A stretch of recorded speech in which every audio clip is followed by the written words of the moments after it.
Welcome to the SyrupCast, MobileSyrup's Canadian tech-focused podcast.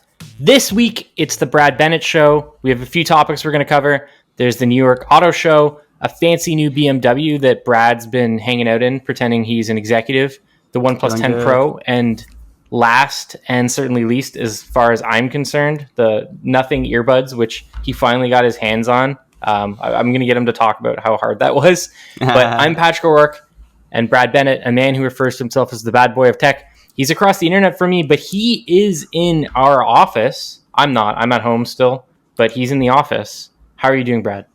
I'm doing good. This is the MobileSyrup office. This is a conference room. It's called LA, but it is still in Toronto. And this room is red, just like MobileSyrup. You know, we bleed red over here. I feel like maybe might be able to see a bit of the reflection on my laptop lid. I can see it. This is a red room. Oh, wait. I'll have this thing. What is that, like a coaster? It looks like a cozy, like a tea cozy or something. A big red coaster, yeah.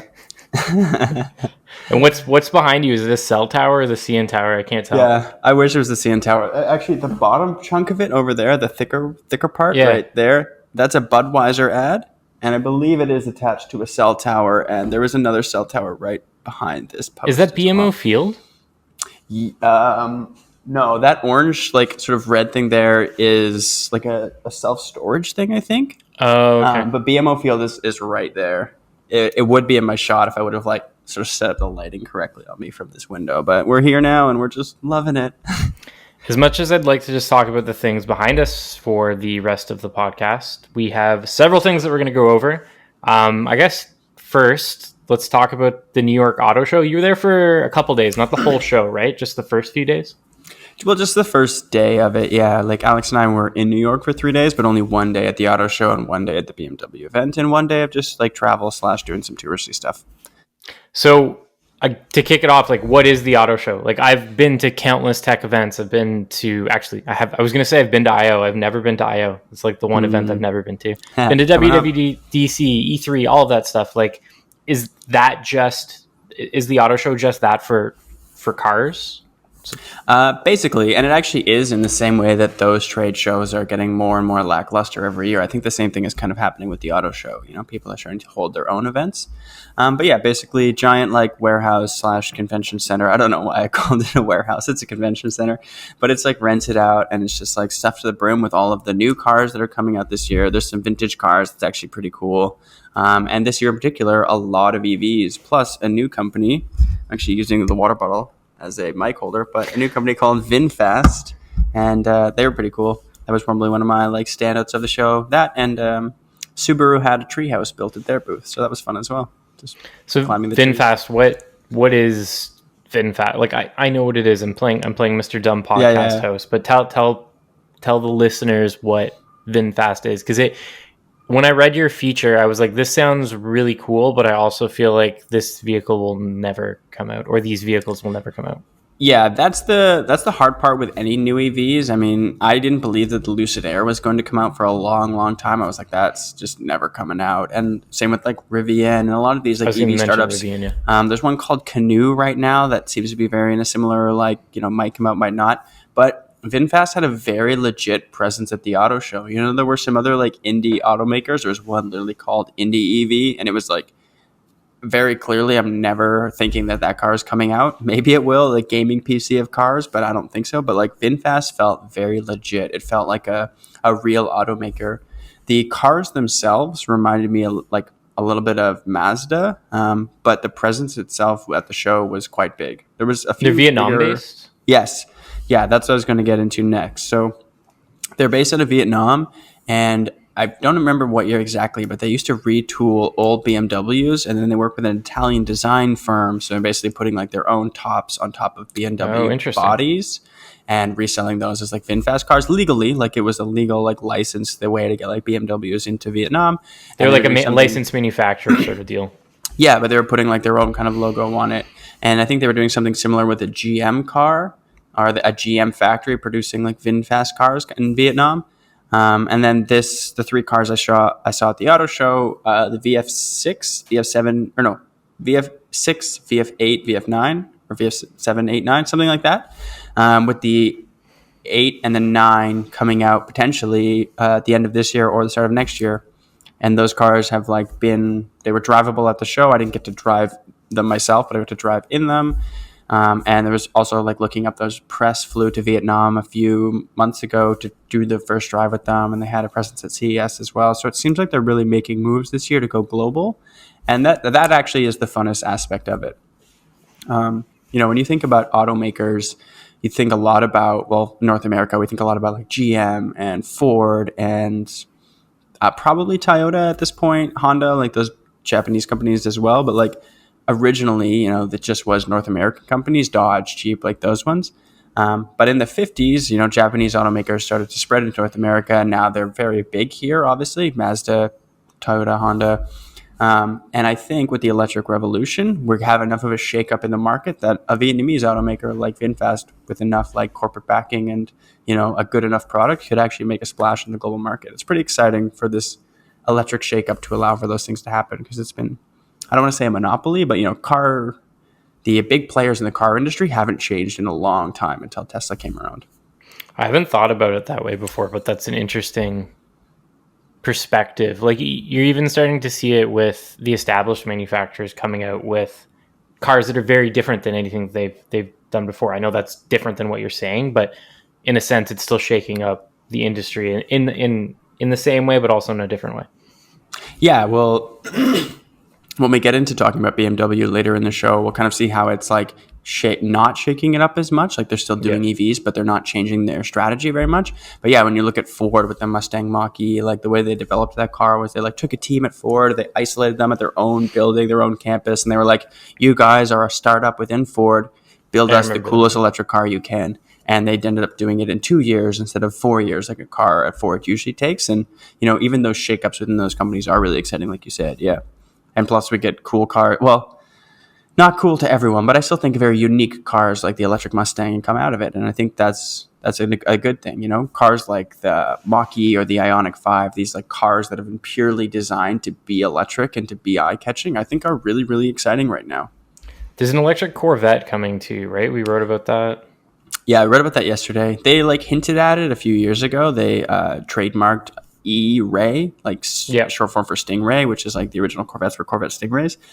So I kind of had this like hope in my heart that the next electric Corvette, or the first electric Corvette, I guess, would be like a vintage design and look like the old Corvette Stingrays, 2-door, really, really small. That would be because sick. You could do a smaller Corvette and still have all the power of a big Corvette right now because of electric torque, right? And like it would just be so cool and so classic. And like Ford has that retro EV truck they're kind of showing off. They're not actually going to produce it, but they're like showing it off, being like, yo, you could retool like vintage cars to be electric. So it would have been really fun for GM to sort of like hit the middle with a new car that would like looked vintage but was electric. I think that would be super fun.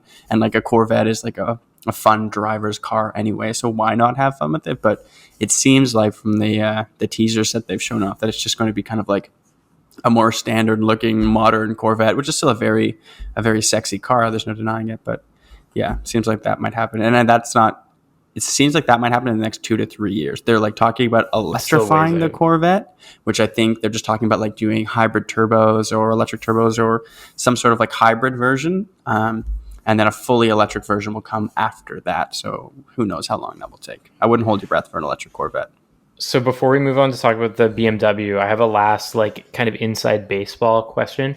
I've never really done any car reporting beyond like, I can't remember. I had like this big that's what I tweeted you. Yeah, I know.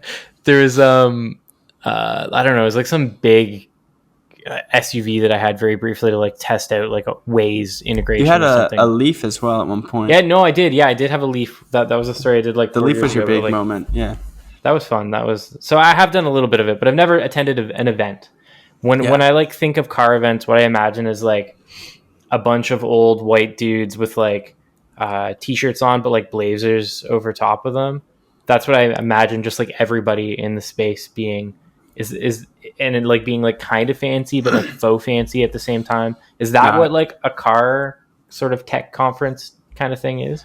No, I feel like that's like the fanciest version of like a tech conference, like when you get the nerds together, you're getting blazers and t-shirts, but the car guys are wearing like real suits and dress real shirts suits. Okay. them. There's the odd blazer, but I feel like it's a little more, dress shirts for sure. I pretty much just wear this jean shirt all the time, and I had it like buttoned up. If you're watching video, you can see. And my hair wasn't cut at that point though, so it was pretty rough. I was standing out. But yeah, usually the car reporting trips generally, they're in like nicer hotels, they're nicer boardrooms, like everyone's dressed up. It's nicer like spread of food like floating around, very like. The meats are higher quality on the charcuterie board. The prime cuts. No, but the car companies generally, I would say, like Apple almost plays at this level a little bit, being a big dog. But I think the car companies are very, very like big dog-esque. And a lot of the journalists and stuff are wearing suits and stuff. I mean, you had to be watching the video thing for this, but I've been like looking kind of absentmindedly. You can tell I'm wearing burgundy pants. But I'm looking for like a full burgundy suit maybe for my next like outing as the mobiles, because everyone was wearing navy blue suits except for the dude.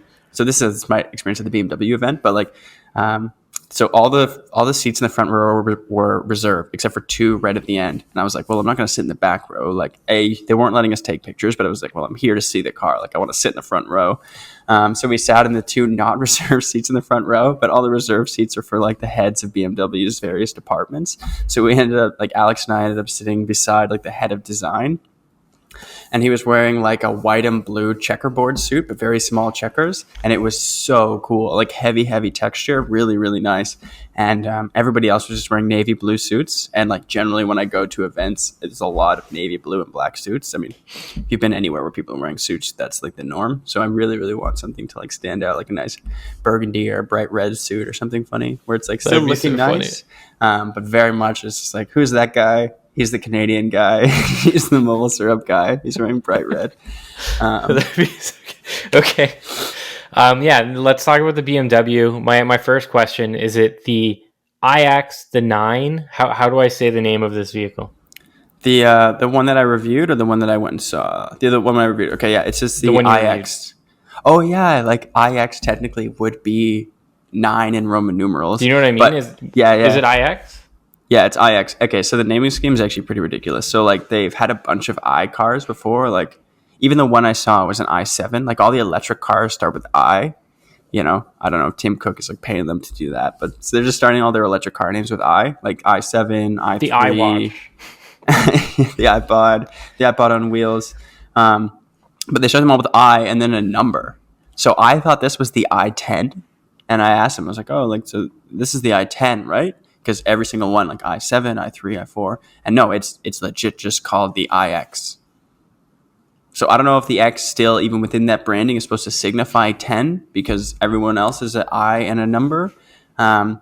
But yeah, now you're even saying you're right. Like iX in full Roman numerals outside of BMW branding would just be 9. So yeah, that's what I was imagining. I was like thinking Final Fantasy, and it was like I don't know how to call this car. But no, so sure. There's two stories I know that you've done. Like I guess first talk about the vehicle that you went specifically to the auto show to see the BMW. That BMW. Yeah, I think we lead out of that one. But that one was called the i7, and it was just the new BMW 7 Series, which is kind of like their luxury sedan, kind of the car that. Still a BMW, so I'm expecting it to be fun to drive. We didn't get to drive them yet. We just sat in them. But still expecting it to be very fun to drive, especially because it's electric with all that horsepower. But it's kind of one of those luxury cars where you're meant to be in the back seat with someone else driving you around kind of thing. It's like $150,000 kind of dollar base level, a luxury, very luxury car. And there's two versions. There's an electric one and a gas one, and they're basically the same other than one is gas and one is electric. So the range is different and the horsepower differs and all that stuff. But the design is the same. And that's the part that I was kind of talking about earlier where I alluded to like BMW not necessarily pushing things forward as much because, yes, they're making great electric cars. The iX that I reviewed and this i7 seem fantastic. And they have decent range, lots of horsepower, lots of torque. The iX drove really great like an EV. But they're not designed to be like standout EVs in the way like the Ioniq 5 or the Mustang was. They're meant to just sort of like blend into BMW's lineup. So when you walk into a BMW dealership, you're like, oh, I want this car. And they go, well, would you like it in electric or gas? Which is a cool strategy. About like $50,000 at this level. Between electric and gas? Well, I think for the i7 specifically. For the i7, okay. Because that's like the luxury car. Maybe it's less than $50,000, but it's a decent amount. Between like the iX and like the latest like BMW M series or I forget what it's called, but the latest other SUV. The iX, we should mention, is an SUV, and the i7 is more of a sedan. Yep. But in the SUV class, I think the differences in price are less drastic. But also the iX is a very like high-end SUV as well. I think they'll start to trickle down through their lineup with more like base level stuff. But yeah, their strategy is more like we kind of have, these are cars. You can get them electric, you can get them gas, and it's kind of the same car either way. The electric one is going to be quieter. It's going to be a lower center of gravity. It's going to have that really fun EV punch. But that's really the only difference. The electric one doesn't have a front trunk. The iX has a very flat floor, which is kind of like an EV thing, which is nice. But the i7 still has like an exhaust tunnel, so it's kind of weird not to have a fully flat floor in the back of that one. None of them have 120 volt like standard wall outlets inside them, which is a thing a lot of EVs are starting to do, which is really fun. So they're like very modern cars. They're amazing, and like the back seat of the i7 is like, I would live there. I saw the It's pictures. so comfy. Like that, you can't even understand how comfy it's like. Oof, and you're just like in it, and then it like heats up and the massage comes on, and then like a 31-inch TV just like drops down in front of you and starts playing Prime That's Video. That's what I was going to ask you. Like, so you had a bit of a funny story that you told me about the TV and what it's powered by. It's like maybe not what you would expect in like a high-end $150,000 vehicle. Yeah, so this is kind of like an interesting dynamic between the tech world and the auto world, which are what I would call, for most circumstances, a little more old-fashioned. And I'm not necessarily saying this is right or wrong. Fire TV is fine. It works. It gets the job done. And this was likely like a boardroom decision. But yeah, that TV that I was mentioning, the 31-inch TV in the back, runs Fire TV OS, which is like, in the tech world, we associate it with like budget TVs. Like you walk into Best Buy, you buy like an Insignia set. Or it literally is a budget operating system. It's featured on lower end televisions that don't have their own like OS. Like Fire TVs cost like $30 to $60 unless you buy like the more expensive Cube one that's also an Alexa. Like they're a budget option. So having that in the back of your $150,000 BMW seemed like a bit of a boardroom play, which and also is annoying because I'm not sure for certain, but I'm like pretty sure every time I've seen Tim Cook pictures of him driving a car or like driving into Apple at the sort of like events, it's in a BMW. So I like to think that Tim Cook is probably going to be driving this like i7 BMW, especially now that it's electric, which seems like a whole Tim Cook move. Get the guy Apple TV in there. Like BMW is always on stage. Yeah, you can technically. So you would have to get a 12 volt converter to go from like the sort of cigarette jack in the car, because there's no 120 volts like I wanted, but there is an HDMI port on the back of the TV, which is, so you could plug anything in you wanted.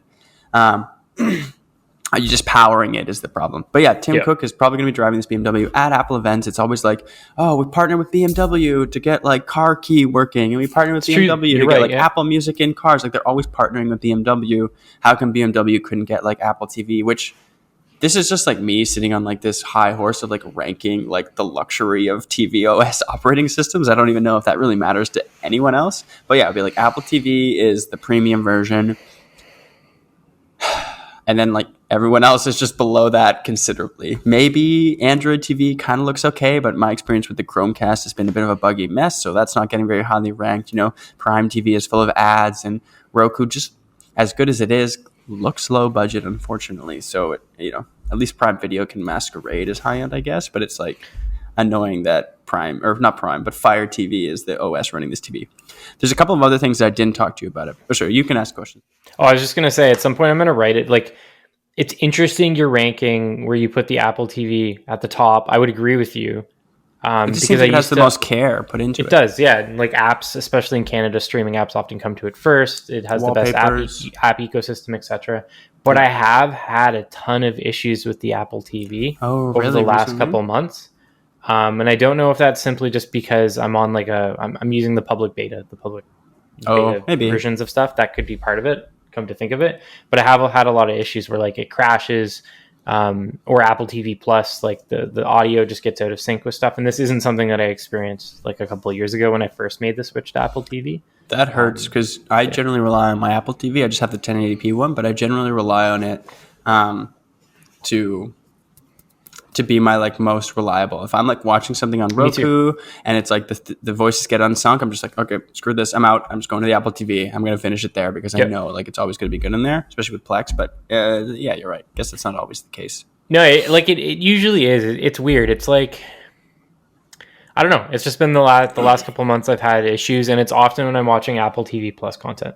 Like I had a problem with Severance where like the thing just crashed while I was watching Severance, and that's not something that I've encountered with an Apple TV before. So I don't know if it's like a bit of a software issue. It's the fact that I believe I'm running the public beta. I must be on, at least on the one that I have upstairs. But yeah, like you, I use the Apple TV as my main streaming thing because it's always been reliable. I don't use that as my main. My main is still Roku because that's just what's built into my TV. And like I said, my Apple TV is still only the 1080p one. I don't have a 4K one yet. So I just use Roku because all the apps are there and usually they work. But yeah, whenever there's a problem, I bail out to the Apple TV. And I'm just like, okay, I'll drop it down to 1080p. And I was like, hope it works. I was going to say, oh yeah, the last two things about the TV in the backseat of the BMW. So it's like on motors, it's always like above you if you're not using it, which is a bit odd. When it comes down, you can move it forward and like back so that you can get like depth in between you and the TV. There is a camera in the bottom bezel of the TV. BMW didn't tell us anything about it and didn't mention what it was for. But I think that just means that there's potential for this TV to be used for video calls in the future, which is actually pretty cool. I think like having like a dedicated video call screen in the back of your car is a very baller move. A Lincoln Lawyer setup, if you will. Absolutely, a Lincoln Lawyer setup. And the other thing about it that was weird, so it wasn't actually running Fire TV OS when we went hands-on with it. It was just running a demo loop. And within that loop, so this is like an 8K TV, and they call it 31 inches, but it's extremely wide. It's way wider than a traditional TV. It's not a 16:9 aspect ratio. I don't know what it would be. It'd be like a 20:9 or something? Yeah, no, even more, probably like 24:9. Like it's really wide. And so when they had the demo playing, in the middle was Fire TV, and then on the sides were like, it's a touchscreen, and there were like, climate controls and car controls for like the back seat. And if those stay up all the time, that'll be super annoying. So, but it also seems like you're either going to get those up or you're going to be playing your content and you're just going to have black bars on either side of this giant TV, like on the left and right, not on the top and bottom, which is just like, why did you put in such a wide TV? And also, just to like sort of round that out, you don't really need those climate control things on the touchscreen on the TV because each door also has a screen that's like as big as a phone, 5.5 inches, that does all that as well. So it's a little bit overkill. Can you watch content on those? No, those just control, like climate control, the massage seats. That's what I assumed. Recline. You can put up like all this stuff. But yeah, it'd be sick. They are like the size of a phone. So like running TikTok on there, just like. That's what I was imagining. Like, would be absolutely hilarious. Yeah, that'd be really funny. Cool. But yeah, that's basically it. Was there anything else you want to mention about the BMW, or should we hit the BMWs, plural, or should we hit the ad break and then talk about more fun tech stuff? Oh, I guess I just should mention the iX a little bit. That one was really nice. I liked it. I think if you're like a, suburban mom who's looking for an electric SUV and you've got like kind of some cash to spend, it was a really great car. Personally, go ahead. I was just going to ask, like the one thing that caught my attention in your review was, and I had to ask you because I'd never heard the term before, was the kidney. I'd never heard that. And that's the grill, obviously, right? Like you explained that to me. Wasn't obvious to me. But you wrote a lot about it with this particular vehicle. You want to talk about that very briefly before we hit the break? Kind of across both of them. If you've looked at BMW's electric cars that they've been making lately, the grill has just been getting like bigger and bigger.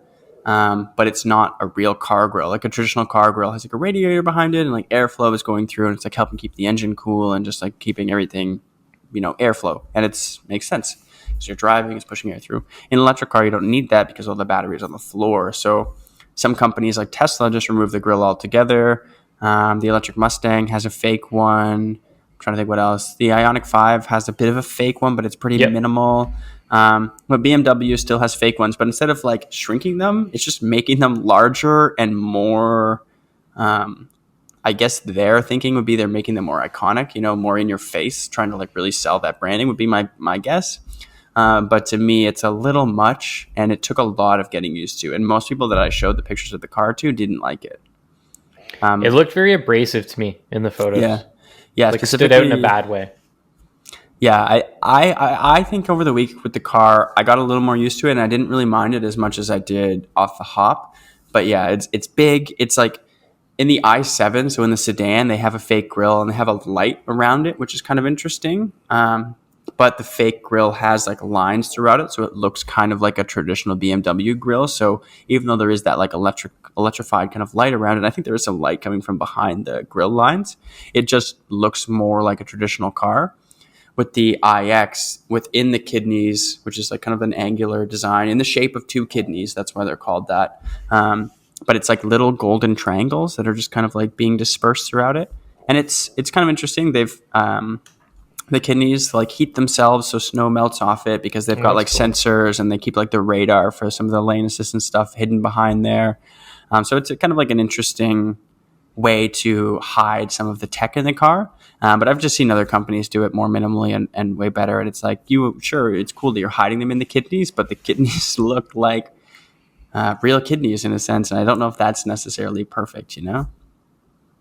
I'm going to test drive on a totally other note. I'm going to test drive an Ioniq 5 this weekend. I made an appointment. You got one? Nice. Do you know what color it's going to be, or like how long it would take to order whatever. one? They only have one in the lot. I'm assuming it's like I hope it's the gray. Four-wheel drive, gray, extended range model. I just want to try it. No, but for sure. Let's hit the ad break, and then we'll talk about the OnePlus 10 Pro. So it's another year, another new OnePlus 10 smartphone, more complaints from you. Yeah. We'll get into that. But I guess just to kick it off, like, what's actually different this year with the 10 Pro? So we've got this green color. You can see if you're watching the video, but yeah, it's a green color called Emerald Forest. It's really nice. The back is mostly matte. I believe no matter what color you get, it's all matte this year, which is really nice. The battery is improved. We got a really nice pictures of the phone in Bennett's review. Sorry, I didn't mean to cut you off. Thanks. I'll take that. If you want like a great look at what this thing looks like, because when I was editing your review, like it looks nice. Like to me, the phone looks visually really nice. But yeah, continue. I agree. At first glance, I wasn't like super into it. I was like, oh, it's a big camera bump. But having it in my hand, the like dark black glass of the bump with the green of the phone, it's a really nice contrast, really cool look. But the battery life's a little bit better this year. The Snapdragon 8 Gen 1 is here. Much like other phones, it has an adaptive refresh rate. They can go all the way down to 1 hertz this year. Saves a little more battery. Doesn't make that much of a difference. In China specifically, it has 80 watt fast charging, but the model in North America only has 65 watts, Why? which I don't know if it's a regulatory issue or what. I'm not going to complain about it because like being able to charge up a full phone in like 25 minutes is more than enough for me. You know what I mean? Like it's from 65 to 80 watts. I believe we're probably getting to that point of diminishing returns. Like sure, charging a phone in 20 minutes is sick, but like getting to 80% in 20 minutes usually solves any problems that I would have. And then on top of that, the ultra wide sensor / lens combo was changed this year. So instead of that, I believe it was 48 megapixels last year. It was like a really flat, very like Hasselblad tuned ultra wide that was very much supposed to look like a real 14 millimeter full frame equivalent lens. Is kind of stepped back. They went to a different sensor this year. It's not nearly as good. I think in most circumstances, it's almost perfect. It's almost not perfect, but almost the same as last year. So I don't think you'll notice it as much. But it's just disappointing to see that sort of step backwards. But they did do it for a purpose. So we don't have the like sort of perfection that we were aiming for last year, but we do have a super wide, like 150 degree wide angle camera. And that one is like incredibly fun to use. It took me a while to like get over like, oh, this is a gimmick and I'm mad that they got rid of my great ultra wide from last year that I loved. But once I started actually taking pictures with the 150 degree mode and getting these like, bubbled out, like super wide landscapes and stuff. Is that the X-Pan mode? Fun. Sorry. No, the X-Pan mode is specifically something different. That just takes like a wide shot. But that's basically just taking the main camera sensor. So like that, I want to say it's a 23 millimeter equivalent and just like cutting that in half basically, but like it's just cutting the middle out. So it's like a fake panorama. This 150 degree mode is like super wide, almost has like a fisheyeing effect around the edges of it. Like it looks very bubbled. And there actually is an actual fisheye effect that you can use with it. So would everything I shoot just look like I'm in a Beastie Boys music video? Exactly. Which seems gimmicky at first, but no, when it's you neat. play with it, it's really fun. Yeah. And like as a photographer last year with the really flat lens, I was like, oh, like I'm into this, but I kind of think, I'm pretty sure I said this in my hands-on on my review, but I was like, I'm into this, but I think like OnePlus focusing on making the perfect lens isn't exactly what consumers want. I think consumers will be happier if they just have a lens that's more fun. And then this year we ended up with the 150 degree, and yeah, it is a lot of fun. Like every time I take a shot with it, it's like, that kind of looks sick. And yeah, exactly the Beastie Boys effect that I want. The only issue is you can't use that ultra wide mode in video, which would be awesome. I would be shooting the entire video like that. I would have done a Beastie Boys music video, but you can't use it in video unless you like screen record. A technical limitation of some kind. Yeah. Well, it's interesting. So like the way phones take pictures, like when you see the the preview on your screen, like that's technically a video.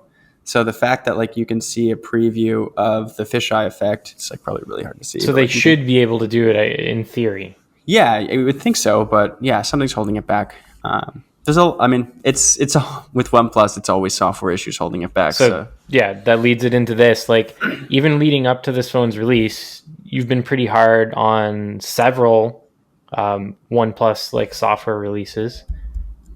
I guess for people that don't read your content on the website, break that down. Like what? Yeah, there's a bit of a story there. Like generally from your review, when I read it, I was like, okay, Bennett thinks that this is a solid smartphone held back by software issues. I guess what I'm really asking is like break down what the core of these software problems are. Yeah. So I'll go back and do it as quick as I can. But starting in the jump from Android 10 to 11.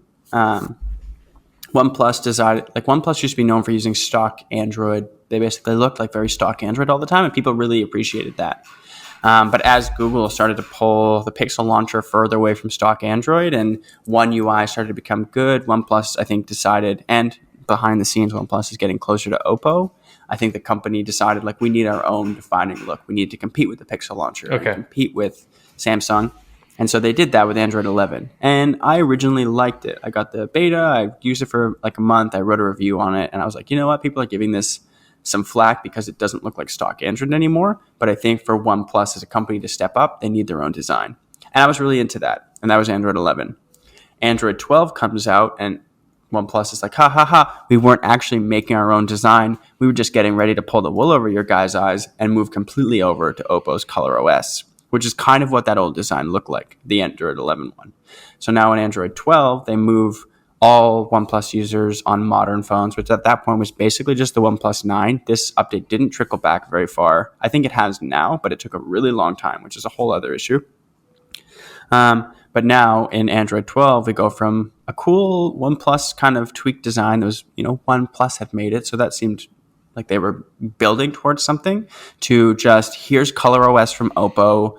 We bootleg attached like 3 OnePlus features into it pretty poorly, and it's ColorOS. And I'm also like, okay, that was pretty annoying. Why did they do that switch to us? And B, I'm also just like, okay, that's fine. Like ColorOS looks pretty similar to what we just had. Maybe it'll fix a lot of the bugs we've always had with OnePlus phones, right? Because like I'm not against the design that much, but maybe we'll finally get through all of the bugs. Because OnePlus, historically, for me at least, has been very, very buggy to the point where... Even in the early days, it was too. Yeah, it's like one of those phones where it's just like you're restarting the phone once a day to solve some sort of bug that you're going to have. Maybe twice a week on a good week, but on a bad day, 3 times a day. Like, you can live through that, but it's annoying. But I was hoping as OnePlus gets closer and closer to Oppo, that was going to get solved. It didn't. And the OnePlus 10 had a ton of issues. Like I think I kept like a bug report as I was reviewing it. It's a big section of your review where you go into the many different times you've had to reset it, or like you're about to go on a trip or something like that, and you ran into an issue where I can't. Was it the camera wouldn't launch or something? The camera wouldn't launch was one thing, but when I was like going to the airport, like I had my AirPods Max on, which like connecting AirPods Max to an Android phone, sure, whatever, but it's like you can do it. It's just Bluetooth headphones, like it should work. And I got connected, I'm using it. Then all of a sudden I open Instagram, everything just craps out. The phone is like glitching. So that was my nightmare. Yeah. So I'm on my way to the airport at this point, right? I'm in the back of an Uber, like getting there. I'm like, oh my God, I gotta have all this stuff ready. Like I'm trusting this phone to get me through. My iPhone is like packed in my luggage. Like this just got to get me through this afternoon, please. So I restart the phone it like restarts the headphones. So then I have to like physically restart the headphones again. So I've now restarted the phone, restarted the headphones, end up restarting the phone again to finally connect it. And it's just like, that's super annoying. You know what I mean? Like, what if that was like when I was trying to get into a video call at work? Like, that's like 10 minutes that I've just lost, and like because OnePlus is buggy. And then I guess the last little bit of this issue is that like also since the OnePlus 10 came out with Color OS, and there was a lot of backlash to that design, which I'm not exactly sure why the backlash was there, because it looks so similar to what OnePlus did with Android 11, but OnePlus fans are still hoping for a stock Android refocus, I guess. And OnePlus says that it's going to give it to us. It says that it's going to go back towards a stock Android design. I don't know what that means in 2022, because the Pixel launcher is so like not stock Android, and stock Android looks very old nowadays. So I don't know what they're going to do. I'm assuming they're just going to stay very Oppo Color OS, but try to like reskin it a bit. But it's annoying because stop focusing on that, OnePlus. Just let this OS like breathe for a second and just start fixing bugs. Like just all for a year, just fix bugs and give us like a stable base of software. Whoops. So does this all stem from like, okay, so correct me if I'm wrong, but to my understanding, OnePlus has always been owned by Oppo. Like, is it Oppo or Oppo? Oppo? I'm not sure. And technically, I don't think it's been owned by Oppo, but it was owned by a Chinese company called BKK or that BBK. Owns both of them. Yeah, and it also owns Realme and Vivo. So this is just those two companies working more closely together now, and that's kind of where all of these issues are stemming from, at least to some extent. Yeah, some of the issues. I think the public is having issues with like lack of transparency with OnePlus, just sort of like becoming Oppo, and like an Oppo X5 and a OnePlus 10 Pro are pretty much exactly the same phone. They always have been, but now they're running the same software. And Got it. Okay. The OnePlus phone came out in China earlier, even though like Oppo comes out in China, and OnePlus was supposed to be the North American version of the brand. So they've kind of like refocused maybe the direction OnePlus is going away from North America, it seems. And then on top of that, they promised that switching to Oppo would help with the bugs, and it didn't at all. So the last thing that I guess I'm curious about, when OnePlus first appeared, I'm trying to like think back a little bit. Crawled out of the woodwork. Yeah, to me, it came out of nowhere. One. Two, it was like this kind of like exclusive Android phone because you needed an invite to be able to purchase it. And there's like people selling invites on like Kijiji and eBay and stuff like that. And it really became like the smartphone for smartphone enthusiasts. Like that's what it was, at least at that time. Is it still that? Like, is this still a device that like a dude who buys a new phone every year, they need the latest, greatest Android device? Is this still the phone that kind of person is buying? Or is it going after like a totally different audience at this point? Yeah, that's kind of the issue, right? I don't know exactly what audience it's going after, because I don't think it is it's back in the day, it was like high specs for low price. And now it's like pretty good specs competing with the best of Apple, Google, Samsung, but still below them. But now the price is way more equivalent. You could get a Pixel 6 Pro for the same price. You could get an iPhone 13 Pro for the same price. And those are both.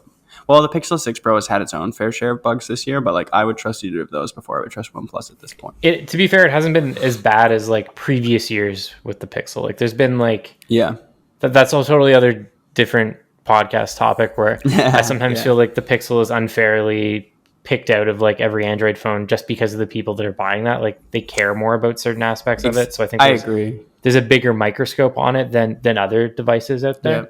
Like whenever I see reviewers, it's like they usually have an iPhone or a Pixel, or a Pixel. So like the type of people using it are gonna hone in on issues. Like granted, there's been like when I reviewed more Android phones at the site, like the Pixel 2, great phone, turned into a bit of a disaster. Like every single one of them had like the screen burn-in issues. Yeah. There have been like pretty serious issues down the line, but that's one of the things that I always come back to is like I think in a sense Google's kind of unfairly picked on for having problems with the Pixel line compared to other manufacturers. I guess when we're talking about Google, I would say I think that brand specifically has taken the phone for phone enthusiasts, Android enthusiasts. Yep. Like I would agree. Tesla's taken it.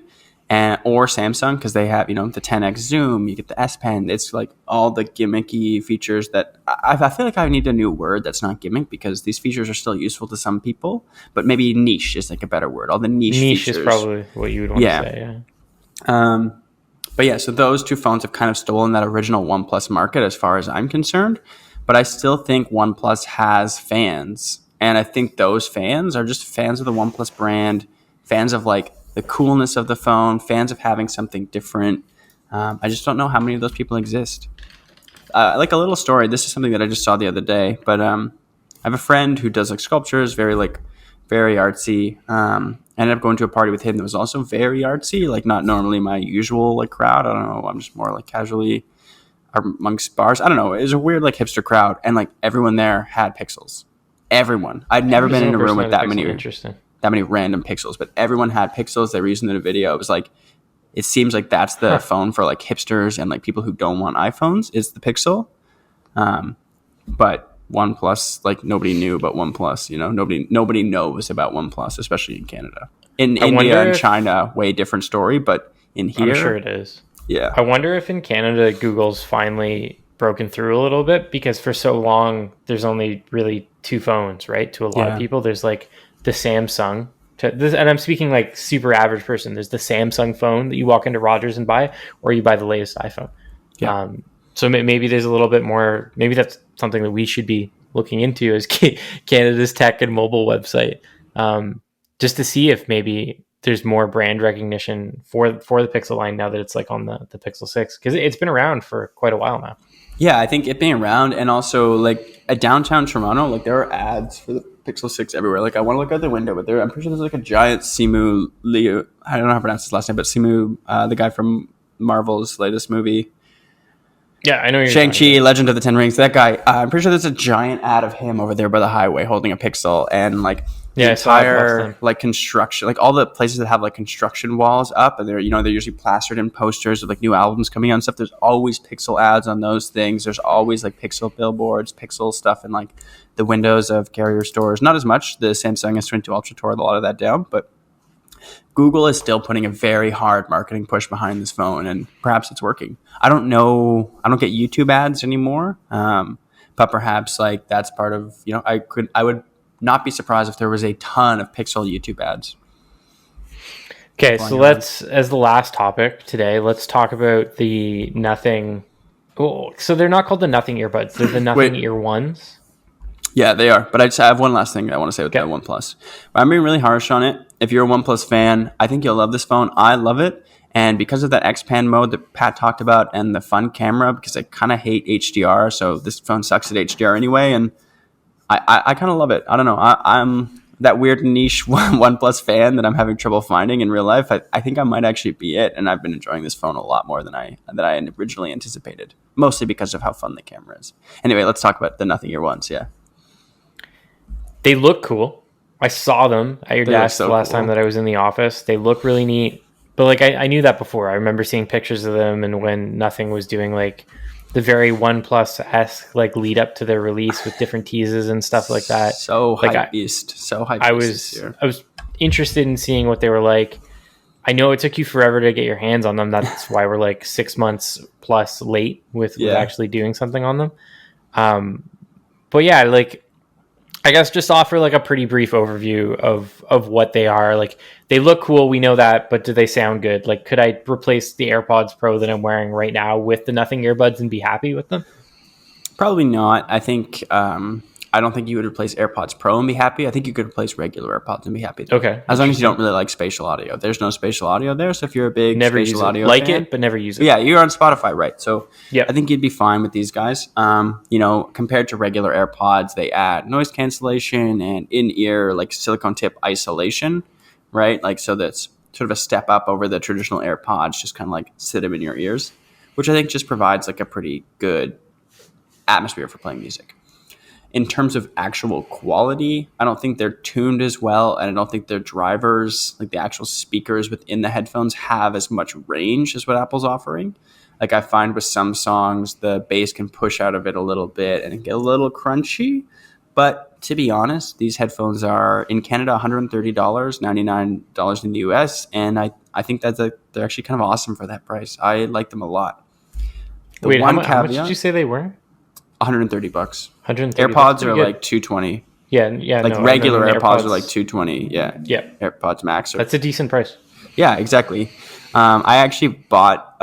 So I like to think that this says more than anything it will in the review, but I bought a pair myself. So they come in two colors. Nothing sent me the white color. You actually And did it. You actually. I like them so much. I spent like a whole 4 hours taking pictures of them. I was like, these are the sickest headphones ever, and I just I regret not buying a Pebble round, and then that company went under, and I never had a Pebble round. I just have a regular Pebble. I have one. I want to roll and go find it. I think I know where it is. No, but I'm gonna grab it. Fair enough. I'll keep telling my story to the audience.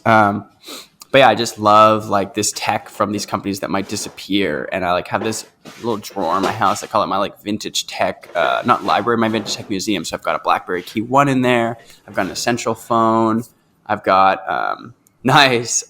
I've got my original Pebble in there, and then the Nothing earbuds once they eventually break in a few years, or who knows when. But earbuds don't last forever. They'll go into that drawer and just be something that looks cool and I use for props and videos and photo shoots. But yeah, they were, like I said, $130, $140 with tax. And they come in two colors. And I was like, yeah, I'm going to get the black ones as well. All I'm going to do is take pictures of them. Alex is actually using them on her channel. She's going to do an unboxing of them just for fun because we might as well. But yeah, it was just one of those tech items where I was like, you know what? Nothing might not be around in 2 years. And I'm going to be sad if I never had these headphones. So I just... You're making me want to buy them because I love the look of them. Exactly, right? And the thing is, they're not that bad. So yes, they're not as good as AirPods. They don't automatically connect to all my Mac devices, sure. And specifically with this OnePlus, they disconnect randomly sometimes. Not disconnect fully, but you'll get that brief moment, where did the music go? Oh, there it is. And I think that might be more of a OnePlus than a Nothing issue because it was way more reliable when I was on iPhone. But yeah, I was just you know what? These are fine. I've been using them for a week as my main buds at that point. And I've been using them as my main buds for a month at this point. And I'm just no real regrets. I think anyone who bought them would be happy. If you're an audiophile, they're not for you. But if you appreciate just aesthetic tech and you just need a pair of headphones and you don't want to spend more than $200, it's a really great option, actually. I'm this is making me want to set up the Pebble again. I subscribe to Rebel, which is a homebrew Pebble platform that keeps updates and certain features. Wait, should we clarify what Pebble is for the audience, or do you think our listeners know? They must know. We talk about it enough. We can clarify. It's super quick. It was one of the first smartwatches to come out. We're talking pre Apple Watch, right? I think it was 2012, 2013. Something like that. I remember having one and I wrote a ton about it when I worked at Post Media. There's the came out of a University Pebble, of Guelph student or something? Eric, student, I can't say his last name. Eric Michigowski. I've interviewed him before. I can't remember how to say his last name. But yeah, there was a bunch of different Pebbles that came out. There was the first one, the Pebble Time, the Pebble Time Round, which is the one that I have here. I think it's arguably the coolest one because it looks the round is more like a one of the coolest watch. watches to date. Period. You know what I mean? And then had there was colored the e-ink screen. It was beautiful. It's not color. The Time Round is color. It is color. Yeah, you're right. Really, it's not. It's not super vibrant, but it is color. No, you're right. And then there was the Pebble Time, the Pebble 2, and then the Pebble Time 2. I think the Pebble 2 came out, but the Time 2 never came out because the company went under and was purchased. Not went under. It was purchased by Fitbit, Yeah. And then Fitbit in turn was purchased by Google. So Pebble's DNA is still out there somewhere, but it's in the Rohan or whatever it's called. What's that Pixel watch? It could I don't know if it actually is, but it could be. There could whenever time out for a moment. Would you be happier if the Pixel watch had an e-ink screen like the Pebble Time Round?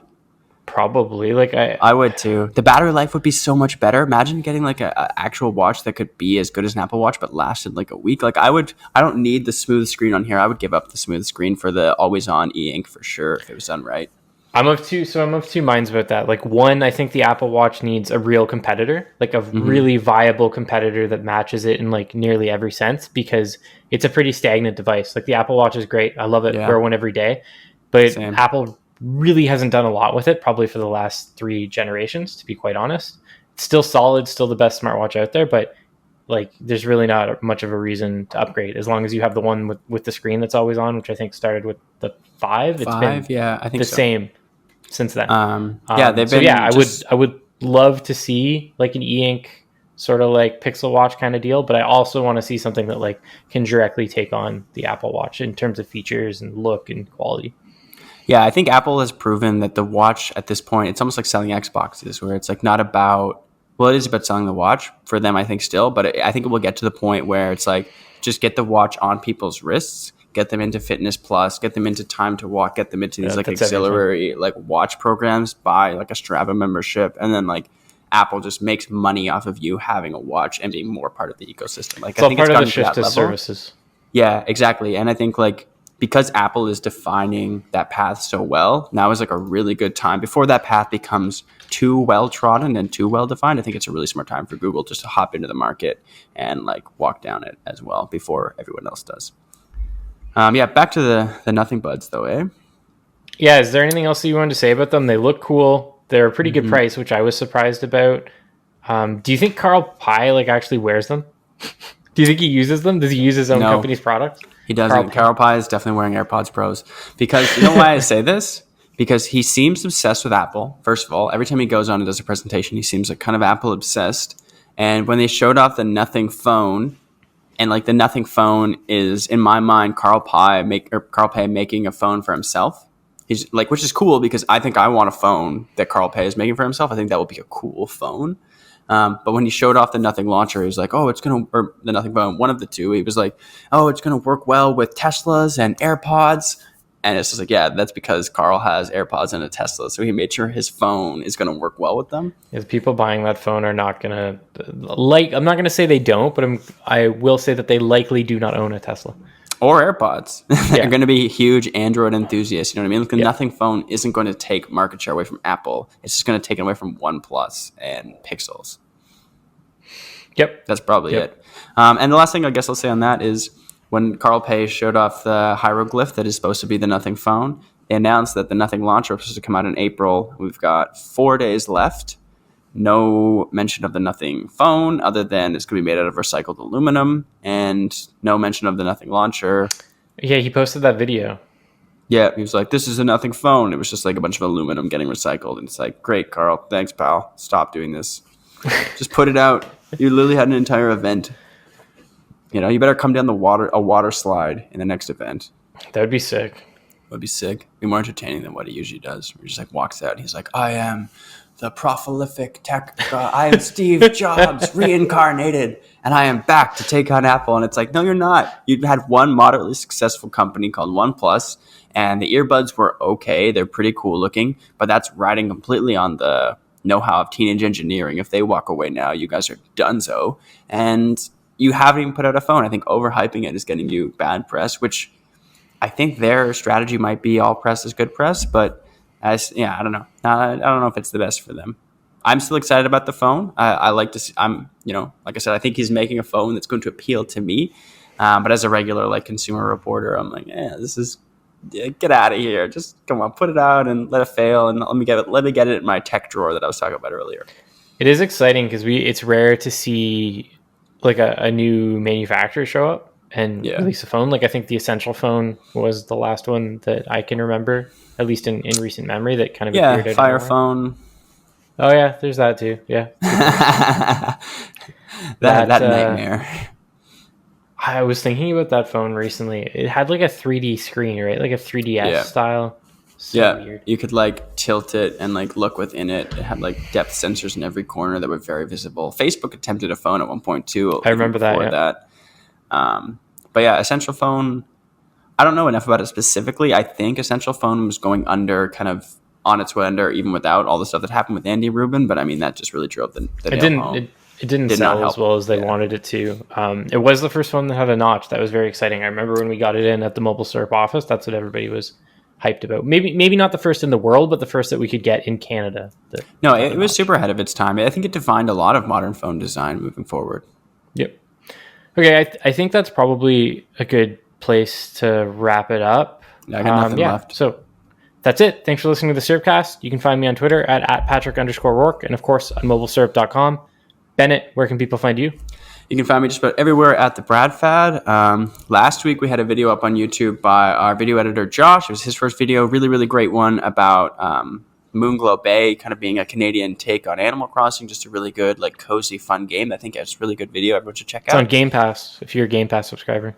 Yeah, not the video, but that game, Moonglow. Yeah, sorry, the game is. Yeah. It'd be great if that'd be hilarious. It would be great if Josh's video was on Game Pass. That'd be great. You just download it. We should tweet Xbox and see if they'll retweet it or something. But and then I should have a video about the Nothing earbuds coming up soon. I'm sitting on that review still, so I took all the photos on a white table and they're white buds, and the white balance like changed every time a little bit because I forgot to set it. I left it on auto, and I'm just like, I've got like 20 photos, and I've just been like scared to dive back in and white balance them all because they have to be so precise because everything has to be like stark white kind of thing. That's literally every photo that I ever take. Oh yeah, you do that because I have a white table and I'm too, and like a gray wall and the white on the nano leaves, like anything that's white in the frame might throw off the balance a little bit if it just picks up the wrong shade. Yeah, and I don't want to like, I always just use auto because I found like even with my new camera that I get better results than picking whatever form of light is available because it's always a mix. Like I have windows here, but then I have like just a regular bulb above me, and then like sometimes I'll have my like ring light on. So I just always leave it on auto, but every single photo I have to sit there and like kind of eyeball the white balance. I was really bad at it before. I think I've gotten better with the last couple of reviews, but sometimes like I agree. Sometimes it feels like way too intimidating. Like I don't want to sit here like moving the little dial back and forth forever until I find the right spot. The part that's stressing me out is because it's a review. Well, you know what I'm talking about. Because it's a review, there's like so many photos. Yeah. And it's like, if you look at each one individually, you're like, oh yeah, that's fine. That looks white. But then when you look at them beside each other, because white is so specific, it's like, no, that one has a little bit of magenta. Yeah, that one has a little bit of green. And they're supposed to like, if you scroll from one to the other, you can see both on screen at the same time. And then you notice like, no, that editing. But yeah, that's written. Once those photos get done, I also have a little mic test video. So hopefully that will go up at some point. And then I'm working on the OnePlus video, but it's heavily camera focused. And that will hopefully come out at some point. I don't know. I've done the A-roll of it. And Alex walked with me halfway to work this morning and shot a bunch of B-roll. So ideally we'll get it out soon too. Nice. And as always, you can find all of our content on MobileSyrup.com and also follow us on Twitter and Instagram at MobileSyrup. Thanks for listening and watching. Peace.